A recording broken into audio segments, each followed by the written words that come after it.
7:42 de la mañana vamos a cambiar el eje de la información y vamos a hablar de lo que pasa en la ciudad de Rosario, más precisamente. ¿Por qué? Porque el viernes nos anoticiamos, después de terminado el programa de Cura de la Noticia Radio aquí por FM Vox, del asesinato de Lema Pimpi. ¿Quién es el Lema Pimpi? Bueno, Manuel Pimpi Sandoval, Pimpi era su apodo, quien fue condenado por la balacera contra la casa del entonces gobernador Antonio Bonfatti en el 2013. En 2013 fue la balacera. Bueno, vamos a hablar con alguien que ha estudiado mucho el tema, lo sigue de hecho, Carlos Del Frade, diputado provincial del Frente Social y Popular y periodista. ¿Cómo estás, Carlos? Buenos días.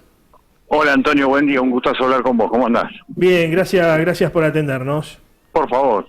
Bueno, antes que nada, ¿qué análisis haces de la elección? ¿No? Si bien esto es algo nacional, vos sos legislador provincial, pero ¿qué análisis hacer de los de ayer? No, la verdad que hay mucho para analizar en la provincia, porque los resultados en la provincia, los resultados en Rosario dan para analizar en profundidad lo que sucedió ayer. Hubo una gran remontada del macrismo, y más en la provincia de Santa Fe. En Rosario aumentó 9 puntos con diferencia a las PASO.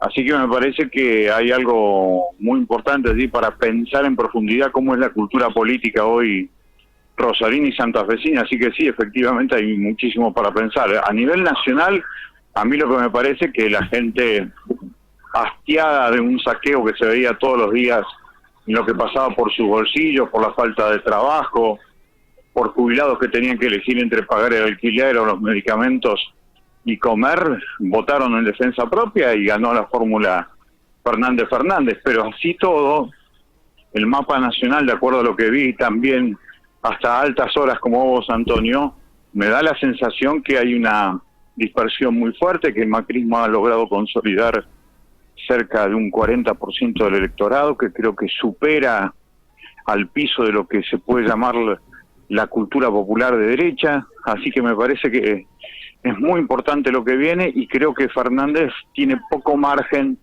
para errar sobre una política económica que tiene que recuperar el mercado interno, el trabajo, todo aquello que alguna vez identificó al peronismo del 46 al 55.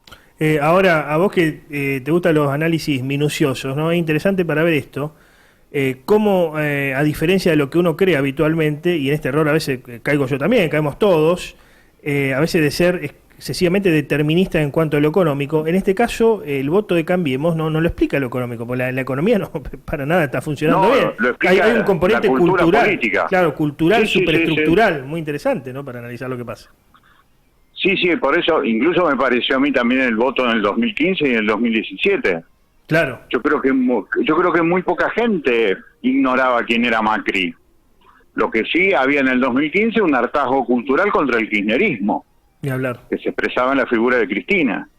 Y creo que eso generó, me parece a mí, el rechazo y el voto que se sacó fundamentalmente en la segunda vuelta. Claro. Ahora, lo que sí creo, a pesar del triunfo enorme que tuvieron en el 2017, la cuestión económica y social es asfixiante, y por eso esta vez creo que las mayorías votaron en defensa propia. Ese es el primer análisis. Ahora, se consolida un piso cultural político que para mí supera largamente lo que alguna vez se denominaba eso del piso de la cultura popular de derecha en Argentina. Y eso es un tema para analizar en cualquiera de las provincias argentinas, con más o con menos votos.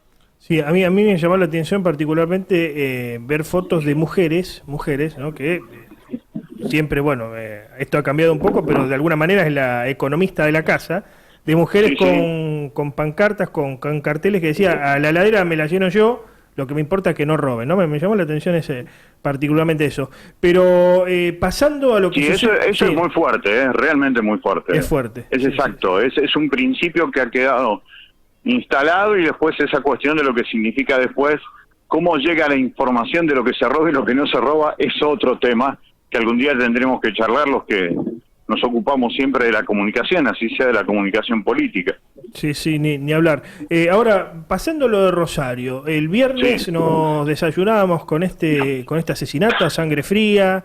Triple asesinato ya. Triple asesinato, sí, porque falleció la chica que había sido de 22 años, Antonio. Exacto. Y otro muchacho también, Mirko Saldaño, creo que se llamaba, que quedó en el lugar.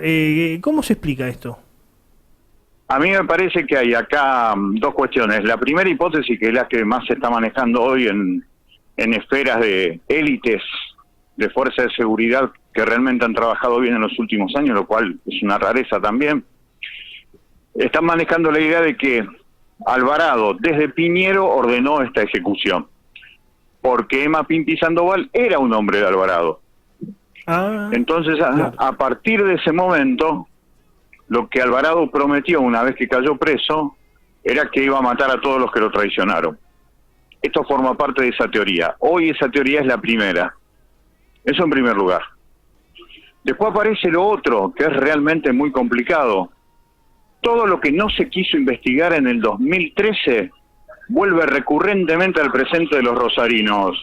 Antonio, vos fíjate que en la misma semana, el jueves de la semana pasada, se supo que el Guille Cantero produjo un secuestro estando preso, pero con un teléfono fijo en su celda, con el cable en su celda, justamente desde Coronda, para tratar de secuestrar a alguien que se equivocó y después le terminó cobrando una tira de asado para los muchachos. Eso fue impresionante.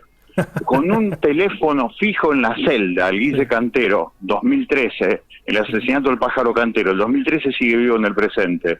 Claro. 11 de octubre del 2013, el atentado contra Bonfatti. Y allí viene la investigación. Aquella investigación la hizo la doctora Rodenas, que nosotros siempre dijimos, acá hay algo que funcionó mal en la cabeza de la doctora, porque ella hace una resolución de 50 páginas en donde pone un testigo de identidad reservada que sostiene que el atentado contra Bonfatti fue una orden de los jefes narcos de Rosario, porque había aparecido una foto de la capital que lo mostraba a varios de ellos en la tapa, y que entonces había que darle un escarmiento a Bonfatti. Era tremendo, ese era el origen intelectual del tema. Sin embargo, en la página 50, la doctora resuelve acusar como único imputado, como autor intelectual y material de los hechos, a M. Pinti Sandoval, que en aquel momento tenía solamente 22 años.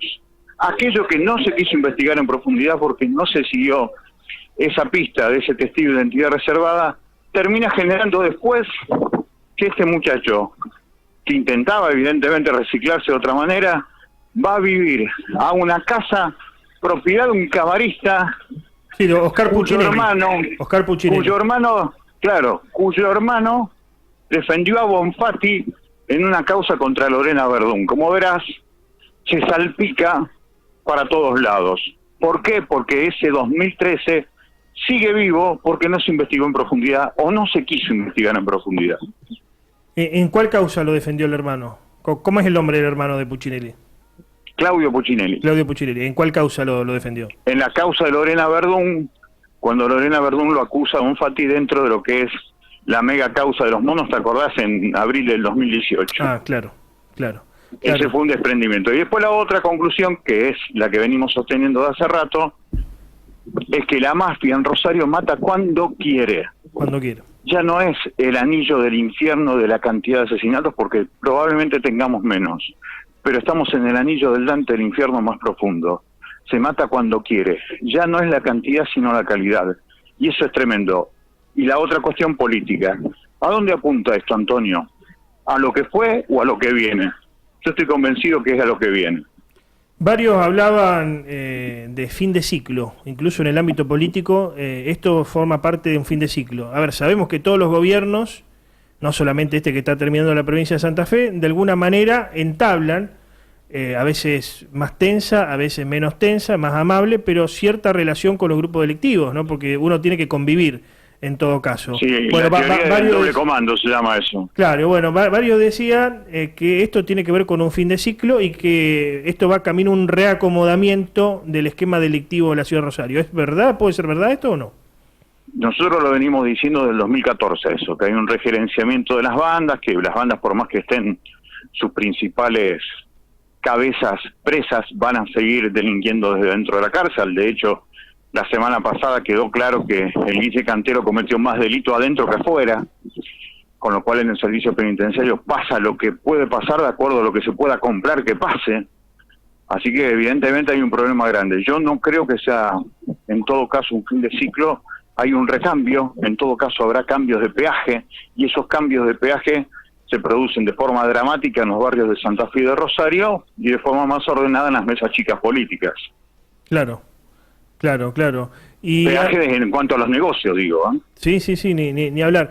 Y en este caso la participación de Rodenas como jueza en lo que tuvo que ver con el atentado a Don Fatti, ¿cómo la analizás? Digamos, ¿hubo cierta complicidad al respecto? ¿Miró para otro lado? ¿Cómo la analizás? Si ella, yo siempre se le dije a ella incluso, y lo debatimos y lo sigo diciendo, si ella pone a ese testigo de identidad reservada, si le dice que la causa verdadera fue la exhibición de las caras de los principales líderes narcos en la etapa de la capital, y que ellos lo hacían directamente responsable al poder político de la provincia y que por eso había que darle un escarmiento, no hay razón, por lo menos no se dice en la resolución, por el cual abandona esa teoría y termina diciendo que el actor intelectual de esto era Mapimpi Sandoval, que en aquel momento, insisto, tenía 22 años. Y todos los muchachos que estuvieron con él en esa balacera, un hecho político tremendo, si te pones a analizar en el contexto nacional, todos los otros muchachos cobraron 500 pesos por eso. Que sean los autores intelectuales, esos muchachos, claro, del atentado contra el gobernador de la segunda provincia en Argentina, es realmente algo que no se quiso investigar. En todo caso, no está explicado en la resolución. Y siempre dije que algún día lo tendrá que explicar. ¿Cuál era el origen de Mapimpi Sandoval? El origen social. ¿Qué se puede decir de su historia? Él era un muchacho de la zona norte de la ciudad de Rosario, en un origen muy humilde. Él era parte de una familia, los hermanos Sandoval, que en su momento estuvieron presos, en aquel momento por robo de automotores. Ahí se conoce con dos tipos que en ese momento andaban juntos, Luis Medina y Esteban Lindor Alvarado. Y después se empiezan a formar parte de ese extraño círculo que existe, que es real, que hablan de los sicarios rosarinos. Se empieza a formar parte de eso y se constituye en un hombre de mucha confianza de Alvarado. De allí que se lo acusa directamente de ser un hombre de Alvarado cuando se comete el atentado contra Don Fatti. Claro. Bueno, alguien más que cae, coincido con vos en este caso, que puede ser cualquiera, pero lamentablemente siempre va a haber alguien que esté a cargo de esto, ¿no? Porque cambia la figurita, pero todo sigue igual. Claro, porque el guión sigue siendo lo mismo, y especialmente el porqué del guión, que es el dinero, Antoni. Mientras no se ataque el flujo de dinero, cambiarán las figuritas, pero el negocio va a seguir. Muchas gracias por el contacto, Carlos, en esta mañana. Igualmente, Antonio, un abrazo. Adiós.